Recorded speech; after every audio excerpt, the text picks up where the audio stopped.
Social সাইটে এক নোংরা লোকের ভিডিও ভালোই ঘুরছে। কে বলেন তো?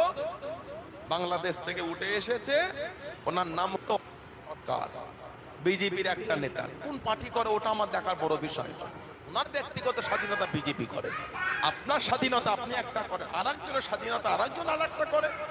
রাজনীতি করার জন্য কোনো ব্যাপার নয় তো, কিন্তু ওনার অধিকার হয় কি করে আমার কোরআনকে দিয়ে, আমাদের কোরআন শরীফকে নিয়ে নোংরা কথা বলা? এটা তো ওনার অধিকার নয়। কালকে আরেকজন আরেকটা ধর্মগ্রন্থ নিয়ে বলবে, কালকে আরেকজন আরেকটা ধর্মগ্রন্থ নিয়ে বলবে, তাহলে পরিবেশটা কি তৈরি হবে? কথা ঠিক না ভুল বলছি? একটা সাধারণ মুসলমান কোরআনকে সঠিকভাবে বোঝার ক্ষমতা রাখে না। উনি কোরআন বুঝবেন কি করে? কোরআন শরীফ বুঝতে গেলে তাফসীরের কিতাব পড়তে হয়।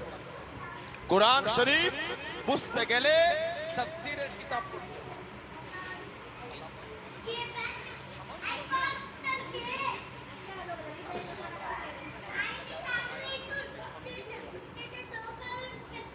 কেন? আল্লাহ পাক কোরআন শরীফকে এত আলা মাকাম দিয়েছে, নূর পেতে গেলে বলে দিলে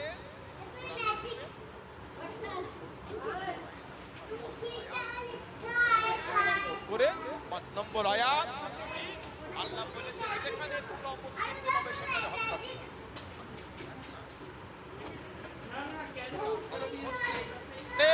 তাফসীরের কিতাব পড়তে হয়। আল্লাহ সামান্য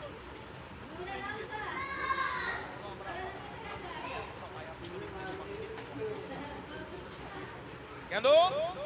আল্লাহ পাক কোরআন শরীফকে এত আলা মাকাম দিয়েছে, আরেকজন আরেকটা করে। রাজনীতি করার জন্য কোনো ব্যাপার নয় তো। লাউ আনজালনা হাযাল কুরআন, যদি আমি আল্লাহ এই কোরআনকে নাজিল করতাম কোথায়? আলা জাবাল, আলা মানে উপরে, পাহাড়ের উপরে, কি হতো? খাশিয়া মুতাসাদ্দিআম মিন খাশিয়াতিল্লাহ। আমার আল্লাহ বলে আমি আল্লাহ আমার ভয়ে পাহাড়টা চূর্ণ বিচূর্ণ ধুলো হয়ে যেত। যদি আল্লাহ কোরআনকে, কোন কোরআন?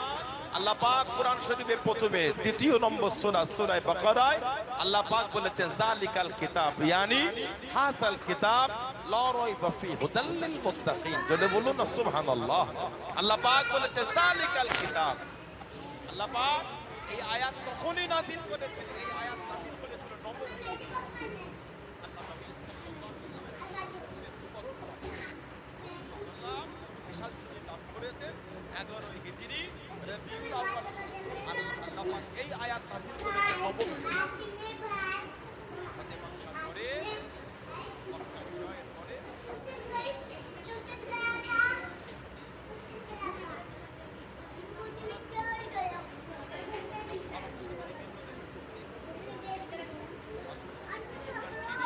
বিভিন্ন বিষয়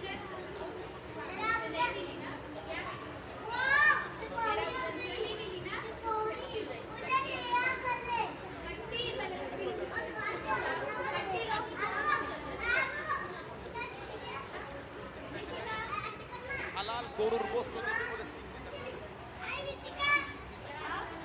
কোরআন সেই দেশের বিদেশ মন্ত্রীকে তেহরানে কি হাত দিয়ে গেল আপনাদের জন্য হালাল।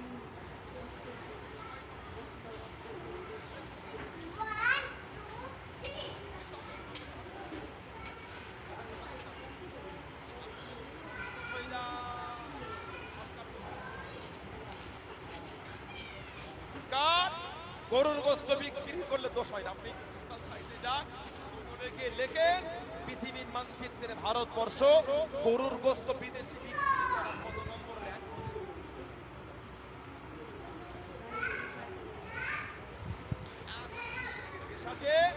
ভারতবর্ষ এত গরুর গোশত বিদেশে বিক্রি করে 2 নম্বর র্যাঙ্ক হয়েছে, আর একটা দেশে 1 নম্বরে এত গরুর গোশত।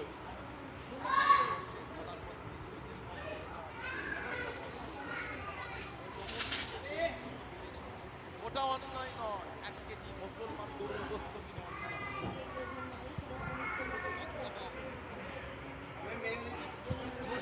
জঙ্গি গরুর গোশত খাওয়ার জন্য বাঁদরের মতো চেঁচাচ্ছে, এটা টোটাল বাঁদরের মতো লাফাচ্ছে। আপনাদের লজ্জা হওয়া উচিত।